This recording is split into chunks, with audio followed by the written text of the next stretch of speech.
ఈరోజు వంశీని అరెస్ట్ చేసిన తీరు, వంశీ మీద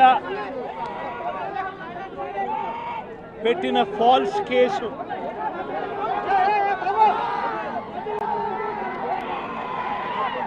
నిజంగా రాష్ట్రంలో దిగజారిపోయిన లా అండ్ ఆర్డర్ను వంశీ అరెస్టు అద్దం పడుతుంది. ఎందుకనంటే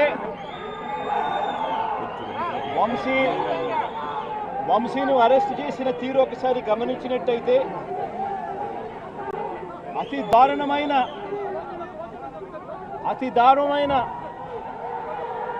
law and order break down కనిపిస్తుంది. ఒకసారి గమనించినట్టయితే ఈ కేసులో గన్నవరం పార్టీ కార్యాలయంపై దాడి జరిగింది అని చెప్పి ఫిర్యాదు చేసిన సత్యవర్ధన్ అనే ఈ వ్యక్తి, గన్నవరం తెలుగుదేశం పార్టీ ఆఫీసులో కంప్యూటర్ ఆపరేటర్గా పనిచేస్తా ఉన్న సత్యవర్ధన్ అనే ఈ వ్యక్తి, ఫిర్యాదు చేసిన ఇదే వ్యక్తి సాక్షాత్తు తానే జడ్జి గారి సమక్షంలో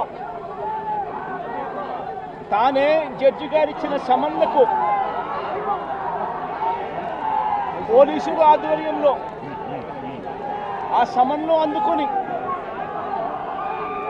జడ్జి గారి దగ్గరికి వచ్చి జడ్జి గారితో తానిచ్చిన వాంగ్మూలాన్ని ఒకసారి గమనిస్తే ఆ వాంగ్మూలంలో ఆయన చెప్పిన మాటలు ఏమిటి, చివరికి ఈరోజు వంశీ మీద పెట్టిన ఫాల్స్ కేసు ఏమిటి, ఇదే సత్యకుమార్ అనే వ్యక్తి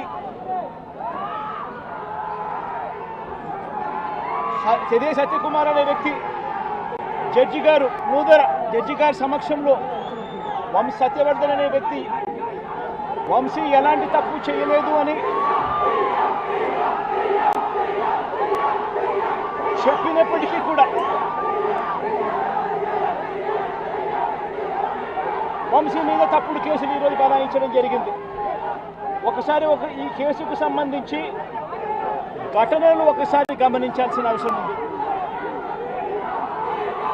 ఫిబ్రవరి 19వ తారీఖున 2023 మంగళగిరిలో టీడీపీ హెడ్ ఆఫీసులో పట్టాభి అనే వ్యక్తి చేత వంశీ మీద భరించలేని విధంగా బూతులు తిట్టించారు చంద్రబాబు నాయుడు గారు. మంగళగిరి తెలుగుదేశం పార్టీ హెడ్ ఆఫీసులో ఫిబ్రవరి 19, 2023 పట్టాభి అనే వ్యక్తి రెచ్చగొడుతూ వంశీని తిడుతూ ఫిబ్రవరి 19వ తారీఖున తాను మాట్లాడిన మాటలు, ఫిబ్రవరి 19, 23 వాడో పిల్ల సైకో, నేనే గన్నవరం వెళ్తా, ఎవడేం పీకుతాడో చూస్తా, ఆ వంశీ సంగతి తేలుస్తా, నియోజకవర్గంలో నుంచి బయటికి విసిరేస్తా అంటూ గన్నవరం ఎమ్మెల్యే వల్లభనేని వంశీని రెచ్చగొట్టింది సాక్షాత్తు ఫిబ్రవరి 19వ తారీఖున ఇదే పట్టాభి అనే వ్యక్తి. అంతటితో ఆగకుండా ఫిబ్రవరి 20వ తారీఖున అంటే మరుసటి రోజు చంద్రబాబు గారు పట్టాభిని నేరుగా గన్నవరంకే పంపారు. గన్నవరంకే పంపి గన్నవరంలో ఆయన అక్కడికి వెళ్ళి గన్నవరంలో మళ్ళీ ప్రెస్ మీట్ పెట్టి మళ్ళీ వంశీని మళ్ళీ తిట్టి అదే గన్నవరంలో చుట్టుపక్కల ప్రాంతాల నుంచి తాను పోగేసిన మనుషులను తాను వెంట పెట్టుకొని ప్రెస్ మీట్లో మరొకసారి వంశీని తిట్టి ఒక ప్రొసెషన్గా వైఎస్ఆర్సీపీ ఆఫీసును అటాక్ చేయడం కోసం ఫిబ్రవరి 20వ తారీఖున ఇదే పట్టాభి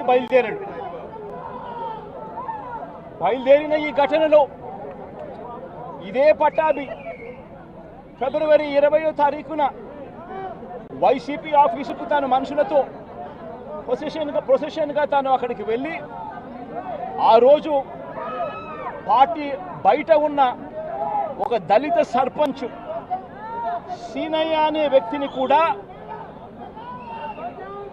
పట్టాభి వాళ్ళ మనుషులు దాడి కూడా చేయడం జరిగింది.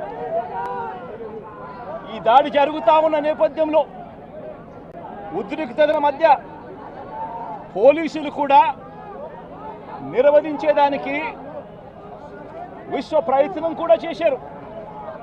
ఆ చేసిన ఆ విశ్వ ప్రయత్నంలో సిఐ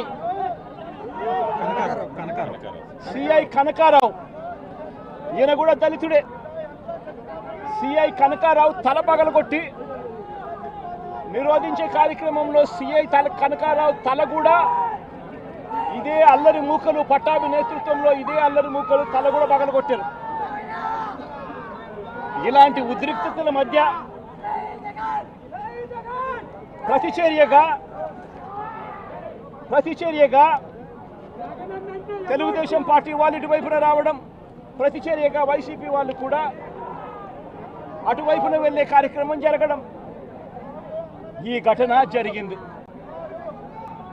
రెండు వైపులా ఆ రోజు పోలీసులు కేసు పెట్టారు. వైసీపీ ప్రభుత్వం అధికారంలో ఉంది, అయినా కూడా వన్సైడెడ్గా కేసులు వాళ్ళ మీద పెట్టలేదు. రెండు వైపులా కేసులు పెట్టారు, రెండు వైపులా ఉన్న వాళ్ళ మీద కేసులు పెట్టారు.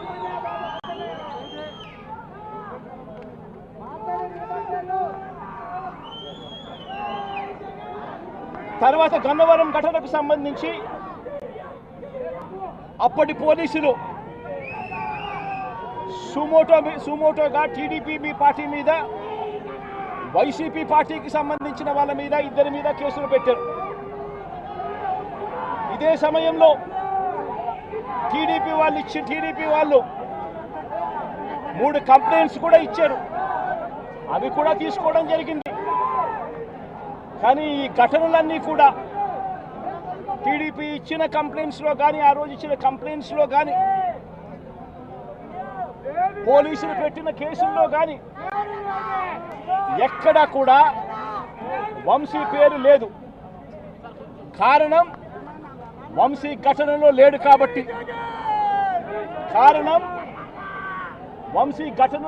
కాబట్టి, ఘటనా స్థలంలో తాను లేడు కాబట్టి వంశీ పేరు ఎక్కడ ఎవరు కూడా చెప్పలేదు. తెలుగుదేశం పార్టీ ఇచ్చిన కంప్లైంట్స్లో కానీ, పోలీసులు పెట్టిన కేసుల్లో కానీ ఫిబ్రవరి 22వ తారీఖున, అంటే ఫిబ్రవరి 20వ తారీఖున ఇది జరిగింది. ఇది జరిగిన 2 రోజుల తర్వాత గన్నవరం టీడీపీ ఆఫీస్ ఆపరేటర్గా, డేటా ఎంట్రీ ఆపరేటర్గా పనిచేస్తా ఉన్న సత్యవర్ధన్ అనే ఈ దళిత యువకుడిని మంగళగిరిలోని టీడీపీ ఆఫీసుకు చంద్రబాబు నాయుడు గారు మనుషులను పిలిపించుకొని ఈ సత్యవర్ధన్ అనే వ్యక్తి ద్వారా మరో కంప్లైంట్ కూడా ఇప్పించారు. తెల్లటి కాగితం మీద ఆయనతో సంతకం తీసుకొని మరో కంప్లైంట్ కూడా ఇప్పించారు. దాని ఆధారంగా ఎస్టీ ఎస్టీ కేసు కూడా పెట్టారు. కానీ ఆ ఇచ్చిన ఆ కేసులో కూడా, ఆ సత్యవర్ధన్ ఇచ్చిన ఆ కేసులో కూడా అప్పటికి కూడా వంశీ పేరు ఎక్కడా కూడా లేదు. కారణం వంశీ అక్కడ లేడు కాబట్టి, ఘటనా స్థలంలో లేడు కాబట్టి. ఫిబ్రవరి 23వ తారీఖున సత్యవర్ధన్ నుంచి పోలీసులు ఫిబ్రవరి 2023 పోలీసులు ఇదే సత్యవర్ధన్ దగ్గర నుంచి 161 స్టేట్మెంట్ కూడా తీసుకున్నారు. ఆ స్టేట్మెంట్లో సత్యవర్ధన్ ఇచ్చిన స్టేట్మెంట్లో కూడా ఎక్కడా కూడా వంశీ పేరు ఎక్కడా లేదు. సత్యవర్ధన్ అనే వ్యక్తి ఆ 161 స్టేట్మెంట్లో, పోలీసులకు ఇచ్చిన 161 స్టేట్మెంట్లో తనని ఎవరూ తిట్టలేదని కూడా చెప్పాడు. తాను ఘటన జరిగినప్పుడు తాను అక్కడి నుంచి వెళ్ళిపోయానని కూడా చెప్పాడు. తర్వాత టీడీపీ ప్రభుత్వం రాగానే వంశీని టార్గెట్ చేయడం మొదలుపెట్టారు. జూలై 10, 2024 ఈ కేసును మళ్ళీ రీఓపెన్ చేశారు. రీఓపెన్ చేసి ఆశ్చర్యం కలిగించే విషయం ఏమి తెలుసా? ఇదే సత్యవర్ధన్ అనే వ్యక్తిని తెలుగుదేశం పార్టీ ప్రభుత్వం అధికారంలోకి వచ్చిన తర్వాత మళ్ళీ ఇదే సత్యవర్ధన్ అనే వ్యక్తి దగ్గర నుంచి మళ్ళీ 161 స్టేట్మెంట్ మళ్ళీ తీసుకున్నారు. రెండోసారి కేసు రీఓపెన్ చేసి తెలుగుదేశం పార్టీ అధికారంలోకి వచ్చిన తర్వాత ఆ రెండోసారి ఇచ్చిన 161 స్టేట్మెంట్లో కూడా సత్యవర్ధన్ ఇవే మాటలే మాట్లాడాడు. నన్ను ఎవరు తిట్టలేదని, వంశీ అక్కడ లేడు అని, దాని ఘటనా స్థలం జరిగినప్పుడే తను అక్కడి నుంచి వెళ్ళిపోయాడు, అదే మాటలే మాట్లాడాడు. పోలీసులు చంద్రబాబు నాయుడు గారి ప్రభుత్వంలో తీసుకున్న 161 స్టేట్మెంట్లో కూడా తర్వాత అయినా చంద్రబాబు నాయుడు గారు వంశీ మీద పెట్టుకున్న ఆక్రోశము, వంశీ మీద పెట్టుకున్న కోపము చంద్రబాబు నాయుడు గారిది ఏ స్థాయిలో ఉందంటే ఎలాగైనా కానీ వంశీని ఇరికించాలి అనే ఆలోచనతో వంశీ ఘటనా స్థలంలో లేకపోయినా కూడా వంశీని 71వ నిందితుడిగా చేర్చారు. 71వ నిందితుడిగా వంశీ పేరును చేర్చారు. అయితే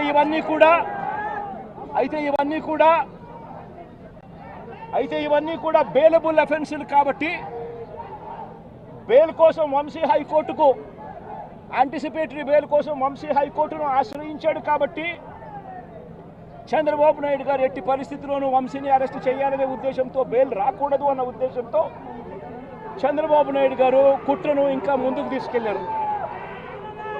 గన్నవరం పార్టీ ఆఫీసును తగలబెట్టే ప్రయత్నం చేశాడు అని చెప్పి మరో ఫాల్స్ కేసు ఒకటి బుక్ చేయడం మొదలుపెట్టాడు.